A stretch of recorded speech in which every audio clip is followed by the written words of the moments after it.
হঠাৎ করে গেছিলাম মধুপুর, তারপর দেখি যে রাস্তার মধ্যে বিশাল আয়োজন। আমি কই কি এর আয়োজন, তারপর দেখি যে সভা হইতেছে। তারপর ভাবলাম যে নাই মেয়ে দুলানি ঘুরে যায়। তারপর মেলা দিন ধরে ভিডিও করি না, মানুষে মেসেজ দিতেছে যে ভিডিও করি না, এই জন্য হাজির হয়ে গেলাম আপনাদের মধ্যে একটা সেরা ভাঙা ব্লগ নিয়ে। আশা করি এই কষা ব্লগটি আপনাদের কাছে অনেক ভালো লাগবে। আর আমাদের সাথে আছে টনসিল ভাই আর কুখ্যাত ক্যামেরাম্যান মাঙ্গের নাতি উরুফে তানজিল। তারপরে এক দূর আইডাই বললাম ভিতরে দেখি যে বেড়ি রান্না করতুলাই উঠে সিরকা সিরকি বাজাই দিছে। তারপরে এই দোকানে দেখি যে কি জানি ব্যস্ত আছে, খালি খাইলেই মুখ দিয়ে ধোঁয়া বাইর হয়। তাই আমিও কইলাম যে আমার একটা দিন দেখি কি। তারপর গেলার সময় 2-3টা চিপস দিয়ে দিল, আর দিয়ে দিল বিষাক্ত হাইড্রোজেন পদার্থ, আর হেডের থেকে ধোঁয়া বাইরিতেছে সেবা করিয়া। কইতাছে স্মোক বিস্কিট, কিন্তু আমার কাছে মনে হইতাছে এটা চুদলিং পং বিস্কিট।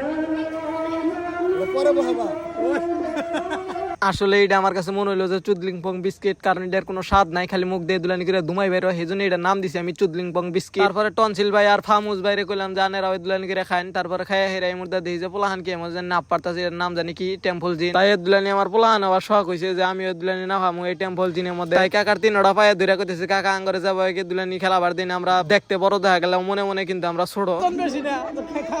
আমি 40 কেজি মামা। আচ্ছা আমার ওজন মাত্র 3.5 কেজি, আমি ওটা খামু। তারপরে কাকার 3টা পায়ে ধরে খুব বুঝাইলাম, কিন্তু কাকা বুঝলো না আঙ্গুর মনের দুঃখ। তারপরে আই ফেললাম আমি নাগরদোলা। আর এই মুহূর্তে আমি আর টনসিল ভাই বই উঠছি, আরেক মাঙ্গের নাতি আইতেছে। তারপরে হালার পোলারে কোনো মধ্যে ধইরাই না বহাইছি। দেখছা হালার পোলায় কয় কি মহিলা মানুষেরা ডরাইতেছে না, এই মাঙ্গের নাতি বলে ডরায়। তারপরে কোনো মতে জোর করে ধরিয়া বহাইতেছি। এই মুহূর্তে দেখি যে নিজেরই ডর করতেছে।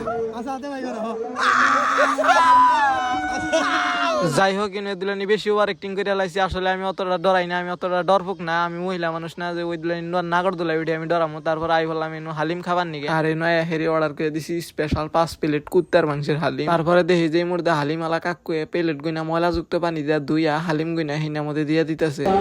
এটা পুরা তুমি অহমান ওরে ওরে কোনটাই ধরে নাকি। তারপরে মুরাইয়া দেই যে ফাহমুজ ভাই ঘুষি দেয়া বস কিনের মেশিন ভেঙে হালাইতেছে। তারপরে আপনারা আবার মনে করা হালুন যে আমি কি এর ঘুষি দিতেছি না, আসলে আমি ঘুষি দেয়া নিজেই অহমান হবার চাই না, কারণ আমি ঘুষি দেওয়া ওটা বেহাই করা হাম না। তারপরে আইনু দেখি যে পোলাহানে ঘুরতেছে, আমার ঘোরার খুব শখ হইলো, কিন্তু আঙ্গরে কোনো হানি তুলতেছে না। আমরা বলে বড় হয়ে গেছি, কিন্তু আমরা তো মনে মনে এখনো ছোট। অনেকেই আমাদের ভিডিওতে কমেন্ট করে যে আপনারা কেন এই গ্রাম্য ভাষায় কথা বলেন, কারণ গ্রাম্য ভাষায় কথা বলতে আমরা স্বাচ্ছন্দ্য বোধ করি। আর আমাদের ভিডিও মোটামুটি গ্রাম্য ভাষায় কথা বললেই ভাইরাল হয়, সেই জন্যই আমরা গ্রাম্য ভাষায় কথা বলি। আজকের এই ভিডিওতে আপনারা কমেন্ট করেন যে এরপর আমার কি গ্রাম্য ভাষায় কথা বলে ভিডিও আনা উচিত কিনা।